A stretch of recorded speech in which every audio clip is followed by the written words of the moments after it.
देशाचा प्रधानमंत्री बदलला जाणार की नाही जाणार? महाराष्ट्राचा मुख्यमंत्री बदलला जाणार की नाही जाणार? अरे त्याच्यासाठी अगोदर सगळ्या विरोधकांना एकत्र तर यावं लागेल. एकाचं तोंड इकडं एकाचं तोंड तिकडं कधी वेळ लागणार तुमचा? आणि सगळ्यात महत्त्वाचं, या देशामध्ये जर सत्ताधाऱ्यांना सत्तेपासून बाजूला सरकवायचं असेल तर ताकदीनं विरोधकांची वज्रमूठ निर्माण करून ताकदीनं तोड द्यावं लागेल. भारत जोडो यात्रा निघाली होती मध्ये, काय हवा होती देशभर, घाबरलं होतं सरकार. राज्यातली सगळी विरोधी शक्ती एकत्र आली होती. पण काय झालं नंतर? आता दुसरी भारत जोडो यात्रा निघाली.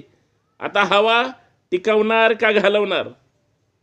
त्याच्यामुळं गावगल्लीतला सगळा विरोधक एकत्र आला तरच क्रांती होईल, नाही तर तुमचं काय खरं नाही. देशाचा प्रधानमंत्री बदलला